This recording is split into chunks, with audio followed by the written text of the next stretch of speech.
All living organisms contain water. We have already discussed almost 70% of our body is made up of water. We get water from the liquids that we drink and the food we eat. Nobody can survive without water for more than a week. All plants will die if they do not get water. This would lead to the death of all animals that depend on plants for their food. So, for the existence of life, water is very important. Let's discuss the importance of water. Water is a very important part of our lives.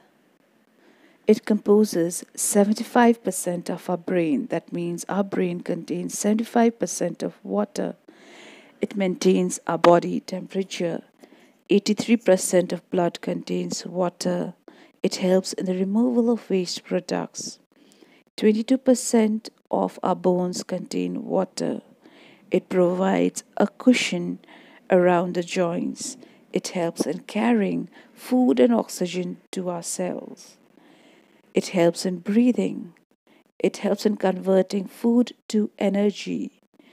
It also protects our important or vital organs. It helps our body to absorb nutrients. Our muscles also contain 75% of water. Thus, without water, we human beings cannot survive.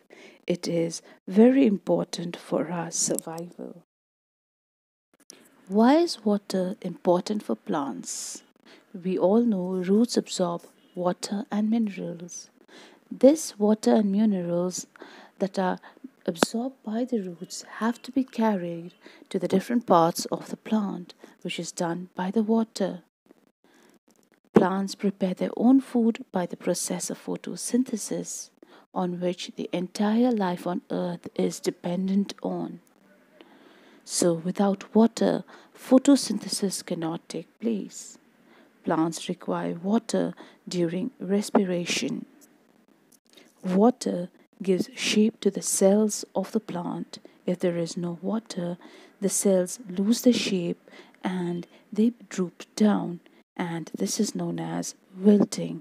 Thus, water is very important for plants.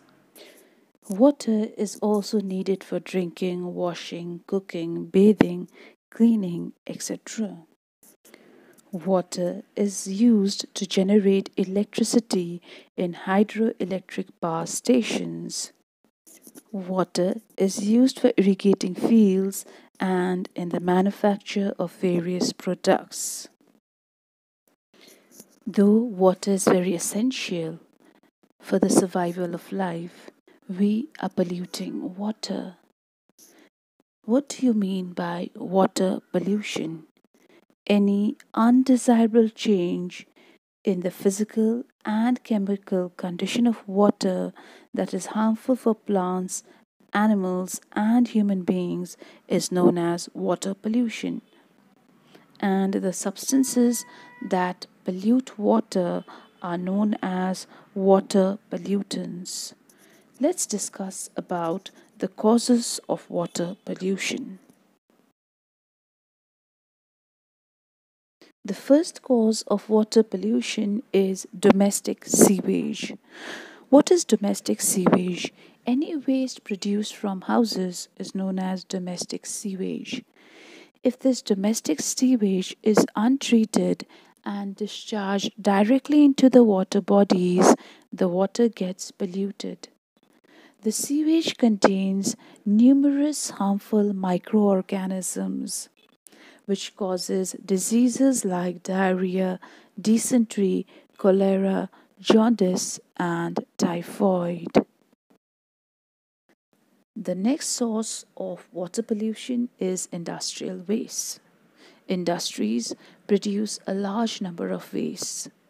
These wastes contain chemicals which are directly discharged into the water bodies. The chemicals are mostly highly poisonous and they may harm the aquatic animals and human beings. Another major source of water pollution is the use of insecticides and pesticides.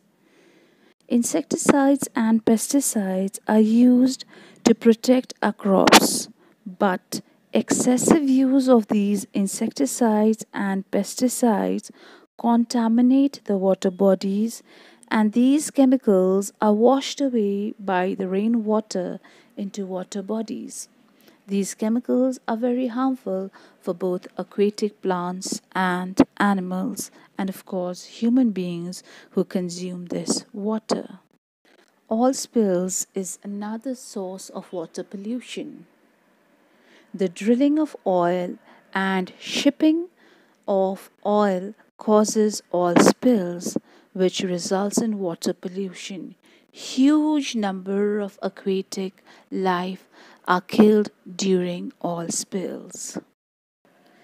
Our air contains gases such as sulfur dioxide and oxides of nitrogen.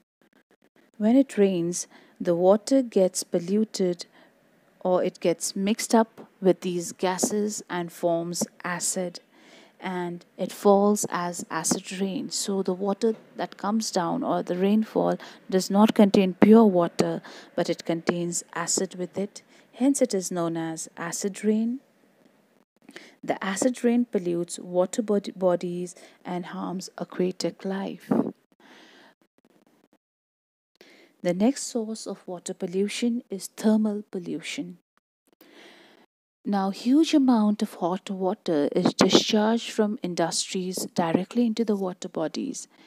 This changes the temperature of the water.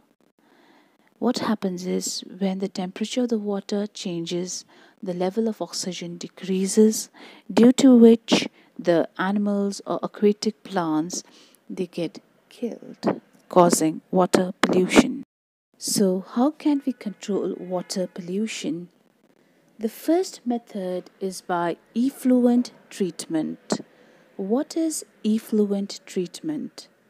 The chemical waste released from the industries can be treated to remove harmful chemicals present in them before discharging them into water bodies. The next method is by sewage treatment. The domestic sewage needs to be treated before it is released into the water bodies, which controls water pollution. The next method is by recycling of waste. Whenever possible, waste produced from factories should be recycled before it is released into the water bodies. Excessive use of insecticides and pesticides should be reduced. Therefore, organic farming should be encouraged because this does not lead to pollution. The use of synthetic detergents should be reduced. Instead, biodegradable detergents should be used because they do not cause water pollution. So, these are a few methods by which we can control or reduce water pollution. So, today, let's all promise to conserve water. Water is very important for the survival of life. So, let's prevent the wastage of water without affecting our day to day life. Conservation of water is very important. Thank you. Bye bye.